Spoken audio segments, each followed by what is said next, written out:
और आपके मार्गदर्शन में सदन के माध्यम से देश को प्रगति की राह पर ले जाने के लिए महत्वपूर्ण विषयों पर चर्चा, महत्वपूर्ण निर्णय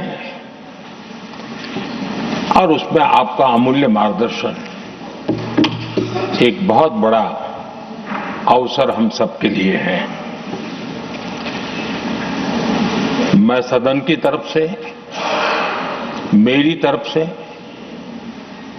आपको बहुत बहुत बधाई देता हूं, आपका अभिनंदन करता हूं और आपको शुभकामनाएं देता हूं।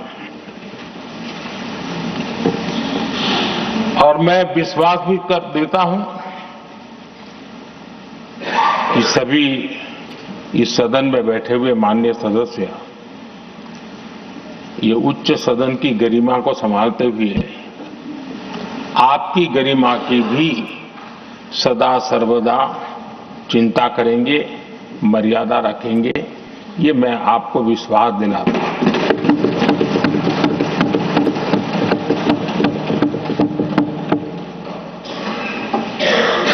हमारे सभापति जी एक सामान्य परिवार से आ रहे हैं, किसान परिवार से निकले हैं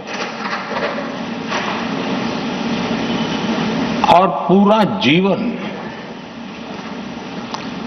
समाज सेवा के लिए समर्पित किया है।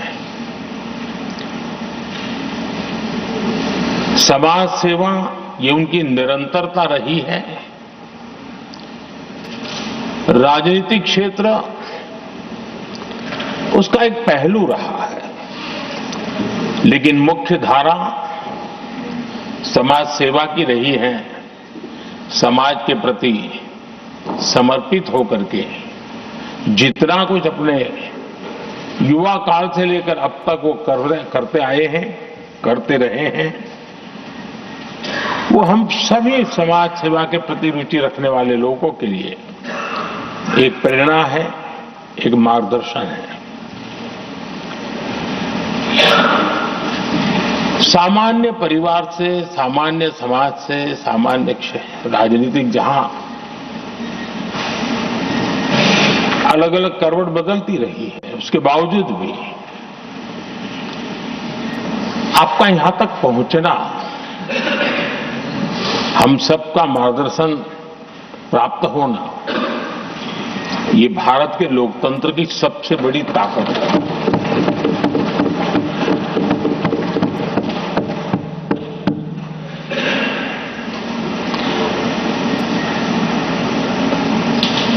ये मेरा सद्भाग्य रहा है कि मैं आपको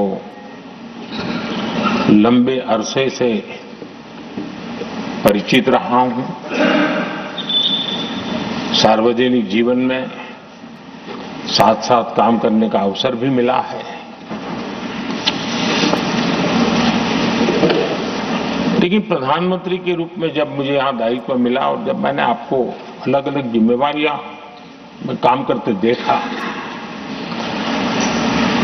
तो मेरे मन पर अतिशय सकारात्मक भाव जगना बहुत स्वाभाविक था। क्वायर बोर्ड के चेयरमैन के रूप में हिस्टोरिकली हाईएस्ट प्रॉफिट वाली इंस्टीट्यूशन में कन्वर्ट करना, यानी आपका किसी संस्था के प्रति समर्पण हो तो कितना विकास किया जा सकता है और कैसे दुनिया में उसकी एक पहचान बनाई जा सकती है, वो आपने करके दिखाया। आपको भारत के कई क्षेत्रों बहुत कम लोगों को ऐसा अवसर मिलता है। आप झारखंड में, महाराष्ट्र में, तेलंगाना में, पुडुचेरी में राज्यपाल, लेफ्टिनेंट गवर्नर अलग अलग दायित्व संभालते रहे। और मैं देखता था कि झारखंड में तो आदिजाति समाज के बीच जिस प्रकार से आपने अपना नाता बना दिया था, जिस प्रकार से आप छोटे छोटे गांव तक दौरा करते थे। वहां के मुख्यमंत्री बड़े गर्व के साथ इन बातों का जब भी मिलते थे जिक्र करते थे। और कभी कभी वहां के राजनेताओं के लिए भी चिंता होती थी कि हेलीकॉप्टर हो या न हो, इसकी कोई परवाह किए बिना जो गाड़ी है आप चलते रहते थे। रात को छोटे छोटे स्थान पर रुक जाना। ये जो आपने एक अपना सेवा भाव था, उसको राज्यपाल के पद पर रहते हुए भी जिस प्रकार से आपने उसको एक नई ऊंचाई दी, इससे हम भली भांति परिचित हैं। मैंने आपको एक कार्यकर्ता के रूप में देखा है, एक सहयोगी के रूप में हम साथ काम किए हैं, सांसद के रूप में देखा है, अलग अलग पदों पर देखते हुए आज यहां पर पहुंचे। लेकिन मैंने एक बात महसूस की है कि आमतौर पर सार्वजनिक जीवन में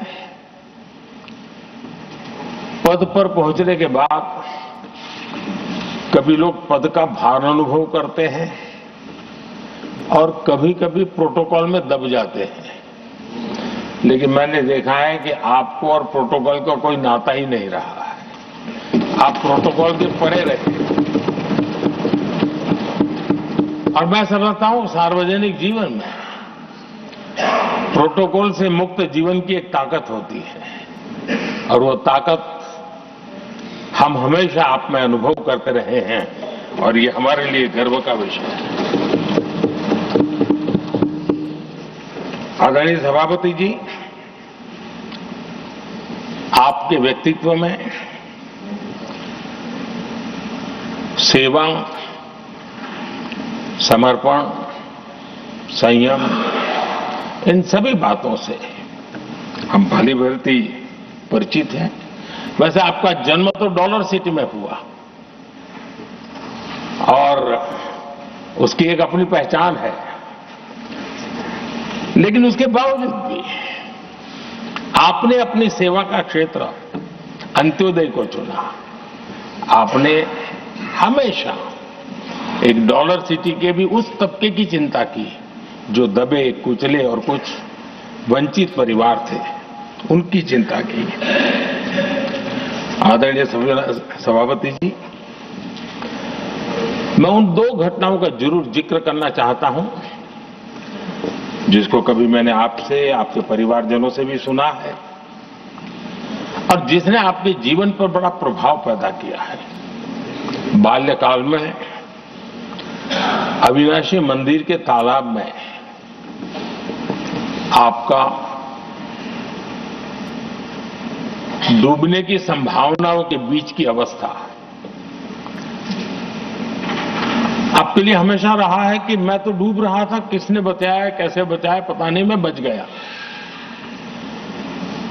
और ईश्वर ने कुछ आप पर कृपा की, इस प्रकार का भाव आपके परिवार के लोग हमेशा बताते हैं।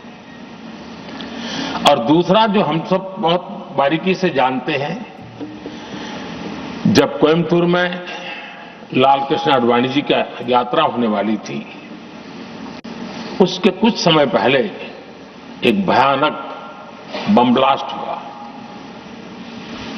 शायद 60-70 लोग मारे गए। भयंकर बम ब्लास्ट था और उस समय आप बाल बाल बच गए थे। इन दोनों में जब आप ईश्वरीय शक्ति का संकेत देखते हुए अपने आप को समाज के प्रति अधिक समर्पित भाव से काम करने की जो आपने वजह के रूप में उसको कन्वर्ट किया, ये अपने आप में एक सकारात्मक सोच से बना हुआ जीवन का प्रतिबिंब है। आदरणीय सभापति जी, जो एक बात मैं जानता नहीं था लेकिन अभी मुझे पता चला, आप शायद अभी उपराष्ट्रपति बनने के बाद काशी गए थे और आपका काशी का दौरा था, तो एक सांसद के नाते स्वाभाविक रूप से मेरा मन वहां सब कुछ ठीक ठाक हो रहता है। लेकिन आपने वहां एक बात बताई जो मैंने सुनी मुझे, मेरे लिए नई बात थी। आपने वहां कहा कि आप वैसे तो नॉनवेज के आदी थे, लेकिन जब पहली बार आप काशी गए थे जीवन में और काशी में पूजा वगैरह की, मां गंगा को अपने आशीर्वाद प्राप्त किया मां गंगा से, और पता नहीं आपके भीतर एक संकल्प जगा और उस दिन से आपने तय किया कि आप अब नॉनवेज नहीं खाएंगे। अब ये कोई न कोई सात्विक भाव, कोई नॉनवेज खाने वाले बुरे हैं ऐसा मैं नहीं कह रहा हूं, लेकिन आपके मन में काशी की धरती पर विचार आया, तो एक सांसद के नाते मेरे लिए भी एक स्मरण रखने वाली एक घटना के रूप में मैं उसको हमेशा याद रखूंगा। भीतर कोई न कोई आध्यात्मिक भाव जो इस प्रकार की दिशा में ले जाने की प्रेरणा देता है।